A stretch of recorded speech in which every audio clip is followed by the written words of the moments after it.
வணக்கம் மக்களே.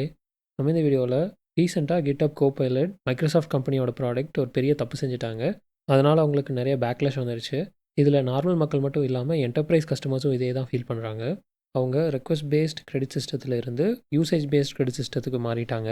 பேசிக்காக இதுக்கு முன்னாடி அவங்க டிஃப்ரெண்ட் டைப்ஸ் ஆஃப் பிளான்ஸ் கொடுத்துருந்தாங்க. அதில் $10 தான் இருக்கிறதுலே சீப்பான லோவஸ்ட் காஸ்ட் பிளான்.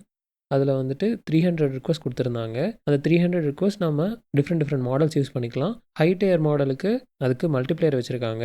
ஒரு ப்ராம்ப்ட் ஆர் கொஷின் கேட்டால் அதில் 3 கிரெடிட்ஸ் போயிடும், 5 கிரெடிட்ஸ் போயிடும். அது மாதிரி ஒரு கால்குலேஷன் வச்சுருந்தாங்க. சம்டைம்ஸ் ஒரு ரிக்வஸ்ட்டுக்கு 0.3x கூட போகும். இதில் அல்டிமேட்டாக என்ன வச்சுருந்தாங்கன்னா, ஒரு கொஷின் ஆஸ்க் பண்ணால் கிரெடிட்ஸே போகாத மாதிரி 0 கிரெடிட்ஸ் யூஸ் ஆகிற மாதிரி ஒரு மாடல் வச்சுருந்தாங்க. ஆனால் இப்போ இருக்க நியூ ப்ரைஸிங் மாடலில் அது கம்ப்ளீட்டாக கிடையாது. ஒன்ஸ் நம்ம லிமிட் ரீச் பண்ணிட்டா அதுக்கு மேலே அதுக்கு நம்ம மெசேஜ் பண்ணவே முடியாது. இது நம்ம நார்மல் மக்களுக்கு மட்டும் இல்லாமல் என்டர்பிரைஸ் பெரிய பெரிய கம்பெனிஸ்க்கு ஆஃபர் பண்ணுறதும் வந்து கம்ப்ளீட்டாக பிளான் சேஞ்ச் பண்ணிட்டாங்க. இப்போ $10 பிளானில் எவ்வளோ கிரெடிட்ஸ் வருதுன்னா 1500 கிரெடிட்ஸ் தான் வருது. இதுவும் 1500 கிரெடிட்ஸ் ரொம்ப சீக்கிரமே முடிஞ்சிருது. இது நான் பர்சனலாக எக்ஸ்பீரியன்ஸ் ஆனேன். இந்த ப்ரைஸிங் டேபிள் பார்த்தீங்கன்னா $39க்கு 7000 கிரெடிட்ஸ் கிடைக்குது. $100க்கு 20,000 கிரெடிட்ஸ் கிடைக்குது. நம்ம ஒரு நார்மல் கொஷின் கேட்டாவே இந்த கிரெடிட்ஸ் எல்லாம் ஈஸியாக மூஞ்சிரும். இதுதான் எனக்கு ஆக்சுவலாக நடந்தது. ஆஃபீஸில் எங்களுக்கு GitHub copilot subscription, cursor, Claude code இந்த சப்ஸ்கிரிப்ஷன்ஸ் எல்லாம் இருக்குது. அதில் பை டிஃபால்ட்டாக பிஸ்னஸ் பிளானில் எங்களுக்கு ஒரு மந்த்துக்கு 300 ரிக்வஸ்ட் யூஸ் பண்ணிக்கிற மாதிரி இருந்தது. அந்த 300 எக்ஸீட் பண்ணால் கூட ஒரு அன்லிமிட்டட் யூசேஜ் மாதிரி இருக்கும். நம்ம எவ்வளோ வேணால் எந்த மாடல் வேணால் யூஸ் பண்ணிக்கிற மாதிரி இருந்தது. இப்போ இந்த லிமிட் கொண்டு வந்ததுக்கப்புறம் 1500 கிரெடிட்ஸ் தான் எங்களுக்கு இருக்குது. அது நீங்கள் பார்க்கலாம் 2 or 3 டேஸ்லேயே. அதுவும் நான் மோஸ்ட் ஆஃப் த டைம் நான் லோவஸ்ட் மாடல் தான் வச்சு யூஸ் பண்ணேன். ஒன்லி சில டைம்ஸ்க்கு மட்டும்தான் ஹையஸ்ட் மாடல் வச்சு யூஸ் பண்ணேன். அதுக்கே வந்து எனக்கு 3 டேஸ் தான் வந்தது. இத்தனைக்கும் agent instructions, custom instructions, MCP tool usage, skill usage எல்லாத்தையும் டர்ன் டவுன் பண்ணி தான் வச்சுருந்தேன். இது ஒரு டோட்டல் ஸ்கேம்.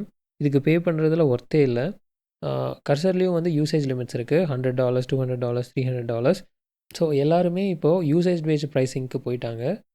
இந்த வீடியோ மேக் பண்ணுற டைம் June 10. இப்போ தான் 10 நாள் ஆயிருக்கு. அதுலேயும் கர்சர்லேயும் என்னோடது 60% to 70% யூசேஜ் ஆகிடுச்சு. GitHub copilot கம்ப்ளீட்டாக ஓவர் ரன் ஆகிடுச்சு. அதுக்கு மேலே எக்ஸ்ட்ரா கிரெடிட்ஸ் தான் நான் ரெக்வஸ்ட் பண்ணியிருக்கேன். US கம்பெனிஸ் எல்லாம் இன்வெஸ்டர்ஸ்க்கு வந்து ப்ராஃபிட் காமிக்கிறதுக்காக அவங்க எல்லாருமே டோக்கன் பேஸ்டு ப்ரைஸிங் போகிறாங்க. பேசிக்காக ட்ரெண்டு பார்த்திங்கன்னா US AI கம்பெனிஸ் எல்லாருமே வந்து ப்ரைஸ் ஏற்றுறாங்க. முன்னாடி கொடுத்த சேம் ப்ரைஸுக்கு கொஞ்சம் கொஞ்சமாக மக்களுக்கு ஆஃபரிங்ஸை கம்மி பண்ணிகிட்டே வராங்க. இதுக்கு வேறு வழியே இல்லையா அப்படின்னு என்கிட்ட கேட்டிங்கன்னா, நோ, வழி இருக்குது. நான் ப்ரீவியஸ் வீடியோவில் சொல்லியிருப்பேன். சைனீஸ் கம்பெனிஸ் எல்லாம் வந்து லோவஸ்ட் ப்ரைஸுக்கே வந்து better thinking models and better performance models கொடுக்குறாங்க அப்படின்ட்டு. அதில் நம்ம பார்க்கும்போது Deepseek தான் நம்பர் 1 இருந்தது. இப்போவும் அதுதான் true. Lowest cost but performance மாடலாக கொடுக்குறாங்க. என்னோடய பர்சனல் யூசேஜுக்கு Claude code, Cursor, GitHub copilot எல்லாத்தையும் எலிமினேட் பண்ணிட்டேன். சைனானா அவங்க டேட்டா ஹார்வெஸ்ட் பண்ணுவாங்கல்ல அப்படின்னு நீங்கள் கேட்கலாம். நான் ஆல்மோஸ்ட் என்டையர்லி இந்த மாடல்ஸ் வச்சு ஓப்பன் சோர்ஸ் ஒர்க் தான் பண்ணுறேன். ஸோ டேட்டா கலெக்ஷன் எனக்கு ப்ராப்ளமாக தெரியல. நான் இந்த மந்த் ஸ்டார்டிங்லேருந்து Deepseek தான் கம்ப்ளீட்டாக என் பர்சனல் யூசேஜுக்கு யூஸ் பண்ணுறேன். அது கம்ப்ளீட்டாக என்னோடய ஒர்க் ஃப்ளோவே மாற்றிடுச்சு. ப்ரைஸிங் எல்லாம் ரொம்ப காம்படிட்டிவாக வச்சுருக்காங்க. ஸோ நம்ம எவ்வளோ ஹையாக யூஸ் பண்ணாலும் இந்த மற்ற மாடல்ஸோட கம்பேர் பண்ணும்போது ப்ரைஸிங் ரொம்ப சீப்பாக வச்சுருக்காங்க. இதை வந்து நம்மளுக்கு பிடிச்ச எடிட்டரில் யூஸ் பண்ணிக்கலாம். அவங்க இன்ஸ்ட்ரக்ஷன்ஸ் எல்லாத்துக்கும் கொடுத்துருக்காங்க.